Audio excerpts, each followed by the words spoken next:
Muy buena pregunta, permíteme responderla. No. Ok, pará. ¿Y esto? ¿Y esto? ¿Y esto otro? Ok, pero antes hay que responder otra pregunta. ¿Qué carajo es un dragón? Dentro de diferentes mitos y leyendas, se llama dragón a cualquier criatura con apariencia de serpiente o reptil, pero que su forma en verdad varía mucho de la cultura en la que se manifiesta. Así, por ejemplo, un dragón oriental poco tiene que ver con un dragón europeo. Este primer grupo de dragones en general son criaturas elongadas, sin alas, a veces con 4 o más extremidades cortas, con cuernos y bigotes como el de un pez. Pero los dragones orientales no son los únicos dragones con forma de serpiente. Otro grupo de dragones serpentiformes los encontramos en algunas representaciones de monstruos marinos, como el Leviatán, Scylla o este que no sé pronunciar el nombre.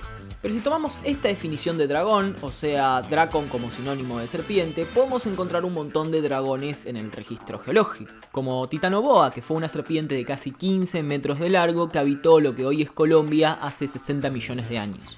Este espécimen, junto a otros como Gigantopophis, son un sí rotundo para la pregunta si existieron los dragones. Pero si a nuestra definición de dragones le sumamos extremidades, tenemos que buscar en el registro geológico cualquier reptil gigante, bípedo o cuadrúpedo, y la verdad es que nos sobran ejemplos. Algunos dinosaurios que nos hacen acordar a los dragones son el Carnotauro o el recientemente descubierto Jacapil, ambos dinosaurios argentinos.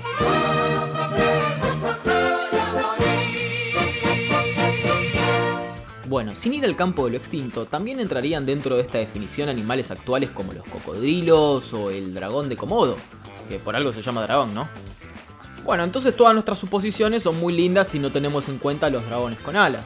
Así que atendamos al verdadero elefante en la habitación, o tendría que decir dragón en la habitación, malísimo. Este es el género de dragones al que pertenecen muchos los dragones conocidos en series y películas, como Charizard, el dragón de ojos azules de Yu-Gi-Oh!, los de Game of Thrones, Skyrim, Elden Ring, Chimuelo, el del Hobbit, etcétera. Estas son adaptaciones actuales de los dragones europeos medievales, que a su vez derivan de criaturas mitológicas como Mushusu de la Mesopotamia o las esfinges griegas. Si bien un dragón con alas se nombra en el poema anglosajón Beowulf, escrito entre el año 700 y 1000 después de Cristo, la representación más antigua de un dragón alado se la encuentra en un manuscrito del año 1260. Pero la verdad es que no existe un solo tipo de dragón medieval. Observando un montón de representaciones podemos hablar de 4 denominadores comunes. La primera, por supuesto, es la apariencia reptil, aunque a veces con rasgos de mamíferos o aves. Tienen un par de alas, aunque a veces 2 o más, y tienen ninguna, 1 o 2 pares de extremidades locomotoras, o sea, patas. Y con el número de extremidades se abre una división de dragones europeos medievales muy conocida, la de los dragones sensu estricto, de 4 extremidades locomotoras más 2 alas, y la de los wyverns o givernos, que son dragones de 2 patas y 2 alas. Si analizamos la posibilidad de la existencia de un dragón, los wyverns son la opción biológicamente más realista. ¿Y por qué? Porque todos los vertebrados terrestres y una gran parte de los acuáticos son tetrápodos, es decir, descienden de los bichos que se adaptaron a la vida terrestre hace alrededor de 400 millones de años en el periodo devónico. Estos tuvieron éxito y se convirtieron en la multitud de animales que conocemos hoy.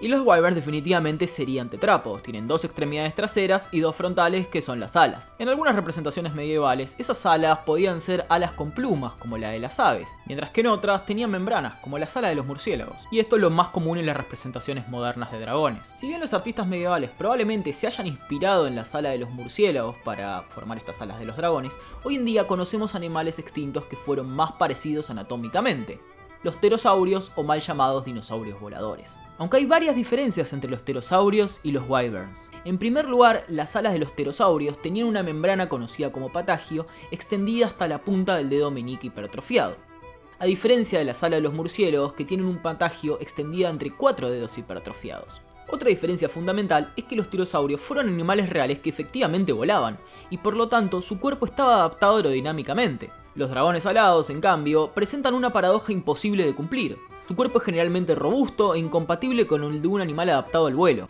Igual, la capacidad de volar no tiene tanto que ver con el tamaño. Quetzalcoatlus fue el pterosaurio más grande que se conoce, con 10 metros de envergadura y 8 de altura. Su capacidad de vuelo fue cuestionada en el pasado, aunque hoy hay relativo consenso de que efectivamente podía volar.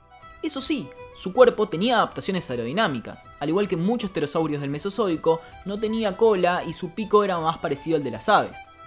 Por otro lado, no tenía una dentición notable y además probablemente tenía un pelaje que le permitía mantener la temperatura en las alturas. más bien distinto a los dragones que generalmente son dientones y no tienen pelo. Igualmente sí existieron pterosaurios más parecidos a los wyverns, aunque bastante más chiquitos que el Quetzalcoatlus. Por ejemplo, el Dimorphodon tenía una cola larga que terminaba en una punta con forma de flecha y una dentición que daba miedo. Pero acá un disclaimer para recordarles que toda representación de un animal extinto no es más que arte. Y las licencias artísticas que se toman para hacer ver al Pteranodon como un esbirro diabólico volador en vez de un animal común no dista mucho de la fantasía de dibujar un dragón que larga fuego por la boca. Volvamos a nuestro tema. Antes de darle al Dimorphodon el primer lugar como el animal más parecido a un wyvern, debo mencionarles a Yi-Chi. Yi-Chi no es un pterosaurio, en este caso sí estamos hablando de un dinosaurio. Un dinosaurio del grupo de los terópodos, el mismo grupo del cual descienden las aves. Mejor dicho, las aves son terópodos y por lo tanto son dinosaurios, pero eso es un tema para otro video. Pero Yi-Chi no es un ave. Aunque tenía plumas, sus alas son totalmente distintas a la de los otros terópodos. Es por esa razón que le pusieron su nombre, que significa ala extraña en mandarín. Las alas de Yi-Chi, al igual que las de los pterosaurios con los que no estaba emparentado, eran alas con membrana de piel o patagio, pero su adaptación era muy distinta, incluso eran bastante más parecidas a las alas de un murciélago, un caso típico de convergencia evolutiva. Y lo loco es que esto significa que los dinosaurios no dieron origen a animales voladores una vez, sino 2 veces, aunque en realidad no se sabe si Yi-Chi podía volar. Lo más probable es que fuese un animal planeador que utilizaba sus alas para desplazarse entre los árboles. Lo cierto es que las alas con patagio parece ser una adaptación muy común para los animales planeadores, y en algunos casos han dado lugar a animales voladores. Hasta el momento no se han encontrado fósiles de animales emparentados con Yi-Chi. Ojalá el registro geológico nos sorprenda en algún momento con algún pariente Yi-Chi de tamaño gigante, que de no haberse extinto podría haber dado lugar a la hegemonía de la casa Targaryen. Lo único que teníamos que poner nosotros era un poco de incesto.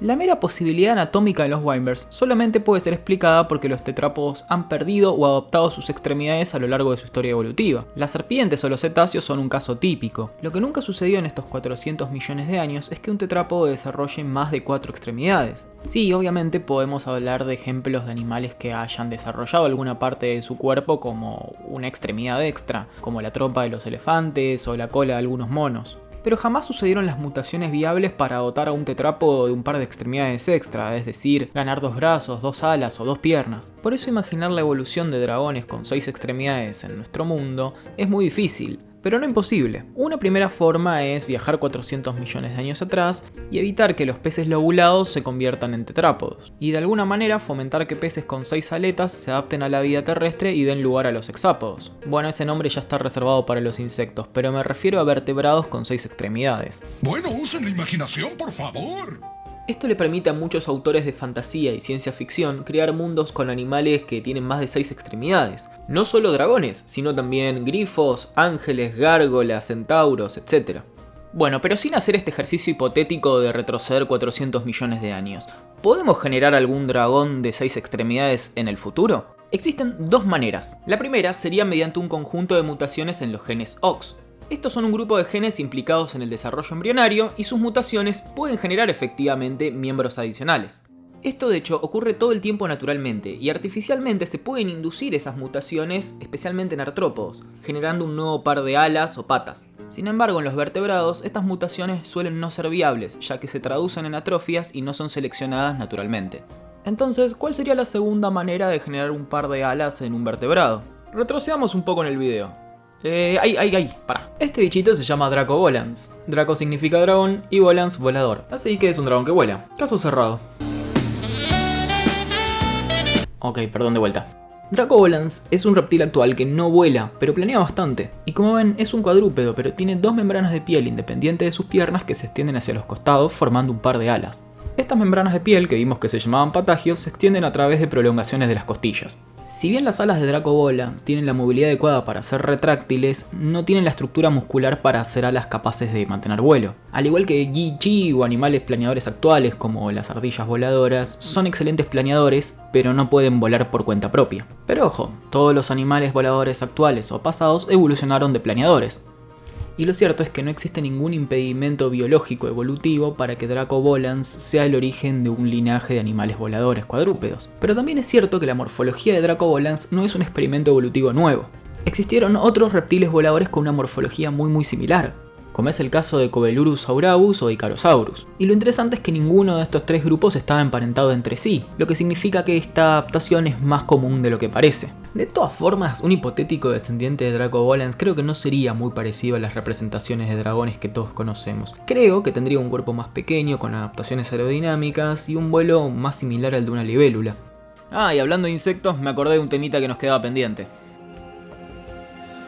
No se conoce ningún animal actual o extinto que sea capaz de exhalar fuego, pero hay un insecto que se acerca bastante. El escarabajo bombardero, al igual que muchísimos animales, secreta una sustancia como mecanismo de defensa. La diferencia es que no lo escupe, lo larga como spray o lo inyecta con un aguijón, sino que tiene una verdadera cámara de reacción donde interactúan sustancias como la hidroquinona y el peróxido de hidrógeno, produciendo la explosión de un líquido en ebullición. Ok, una reacción explosiva no es exactamente largar fuego, pero es lo más parecido que encontramos. Un animal que exhala fuego por la boca quizás sea una imposibilidad evolutiva, pero no sería tan imposible si cambiamos fuego por la explosión de una sustancia caliente e irritante. Eso sí, si tenemos en cuenta dónde los escarabajos bombarderos tienen su cámara de reacción, podríamos inferir que un dragón no podría largar fuego por la boca, sino por el culo.